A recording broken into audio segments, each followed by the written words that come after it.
Bonjour, nous allons aborder dans cette vidéo les variations d'une fonction trinôme du second degré. Alors, nous allons déjà parcourir la page. Ici, nous trouvons la fonction f du type ax2 plus bx plus c. Le choix de a, b et c est donné par les valeurs des curseurs. Ici, nous avons la forme canonique de f. Donc c'est a, facteur de x moins b sur 2a, ici, plus, au carré, pardon, plus, ici c'est un moins delta sur 4a. Voilà, donc en fait c'est l'image de ce nombre-ci. Sur la gauche, nous avons la courbe représentative de la parabole, et ici nous avons une petite démonstration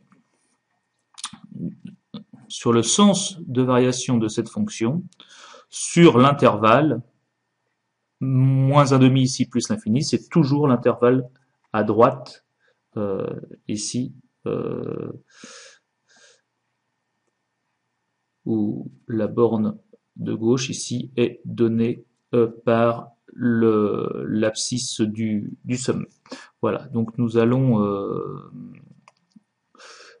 étudier cela en détail. En fait, nous allons aboutir au fait que si le coefficient des x2 est positif, c'est-à-dire a est positif, alors la parabole sera orientée vers le haut. Et si le coefficient des x2 est négatif, alors la parabole sera orientée vers le bas. Voilà. Donc nous allons étudier cet exemple en détail et un exemple avec une valeur de a négative.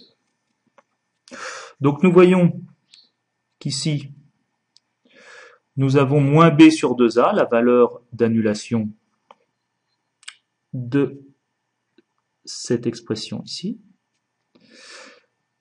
Et l'image de ce nombre, c'est cette carte. Donc la fonction f est croissante sur moins 1,5 plus l'infini ici, et décroissante sur moins l'infini, moins 1,5. La fonction est bien croissante sur moins 1,5 plus l'infini et décroissante sur moins l'infini, moins 1,5. Alors, nous allons faire une démonstration en utilisant la définition du sens de variation d'une fonction sur un intervalle. Lorsque l'on aura l'outil de dérivation, il sera possible de dériver f, d'étudier le signe de la dérivée et de conclure beaucoup plus rapidement. Alors, je me place sur l'intervalle ici, moins 1,5 plus l'infini, ici sur la droite, et ici sur la droite. Nous prenons deux réels de cet intervalle.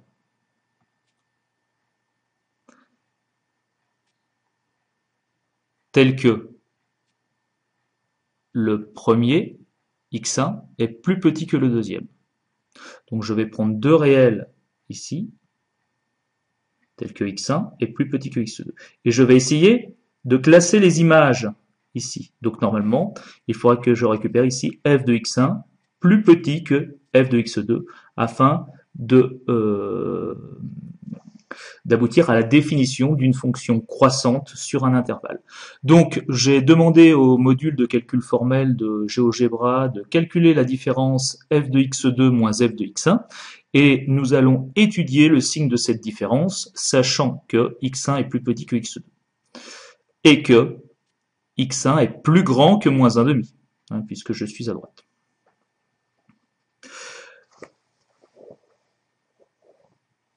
Donc, si x1 est plus grand que moins 1,5, on va étudier ceci. Si x1 est plus grand que moins 1,5, moins x1 est plus petit que 1,5. Et moins x2 aussi. Donc moins x1 moins x2 est plus petit que 1. Donc moins x1 moins x2 moins 1 est plus petit que 1 moins 1. 1 moins 1, ça fait 0. Donc est négatif. Donc ce facteur-ci est négatif. Celui-ci aussi est négatif, hein, puisque x1 est plus petit que x2. Donc si je bascule le x2 de l'autre côté, x1 moins x2 est négatif. Donc ce terme-ci est négatif, ce terme-ci est négatif. Donc le produit de deux termes négatifs est positif, c'est la règle des signes. Donc ce produit est positif. Donc f de x2 est moins f de x1 est positif. Si je bascule, plutôt transpose f de x1 de l'autre côté, du signe d'inéquation, d'inégalité, j'ai f de x2 plus grand que f de x1. C'est-à-dire que f de x1 plus petit que f de x2. C'est bien la définition d'une fonction croissante sur un intervalle. Donc sur moins 1,5 plus l'infini, la fonction f est bien croissante. Alors je ne vais pas faire la démonstration sur l'autre partie de l'intervalle, sur moins l'infini, moins 1,5, mais il faudrait démontrer que sur l'autre partie, eh bien, la différence f de x2 moins f de x1 est négative. Bon, c'est pas difficile du tout, hein, puisque c'est ce terme-ci qui va bien sûr changer, hein, de signe, alors que celui-ci va toujours rester du même signe, hein, négatif. On ne changera pas le classement initial des termes. Alors, je vais faire apparaître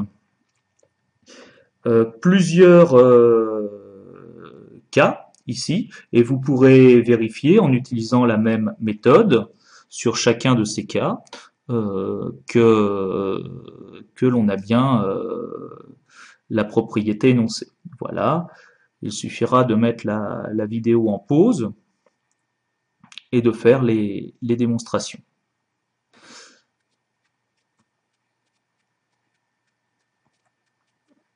Alors, maintenant, nous allons nous diriger vers un exemple dans lequel A est négatif. Alors, voilà.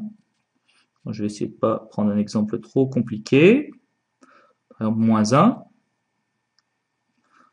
Ah, j'ai du mal à stabiliser. Voilà. Alors, je reproduis maintenant la même démonstration, toujours à l'identique. Donc nous voyons que ici A est négatif, donc la parabole est orientée vers le bas. J'ai la valeur moins b sur 2a ici, son image ici. Donc lorsque A est négatif, parabole orientée vers le bas. Hein. Donc sur 1,5 plus l'infini, la fonction f est décroissante, et sur moins l'infini 1,5, la fonction f est croissante. Alors nous allons repartir dans la démonstration. Donc je suis toujours à droite de l'abscisse du sommet. Je prends toujours deux réels classés dans le même ordre, x1 plus petit que x2. Je demande au module de calcul formel de GeoGebra de donner la différence f de x2 moins f de x1, et il va falloir bien sûr que je donne le signe de cette différence. Alors, ici x1 est plus grand que 1,5. x2 est aussi plus grand que 1,5. Donc x1 plus x2 sera plus grand que 1. Donc x1 plus x2 moins 1 sera plus grand que 1 moins 1. Plus grand que 1 moins 1, c'est-à-dire plus grand que 0. Donc x1 plus x2 moins 1 sera positif. Donc le terme ici est positif.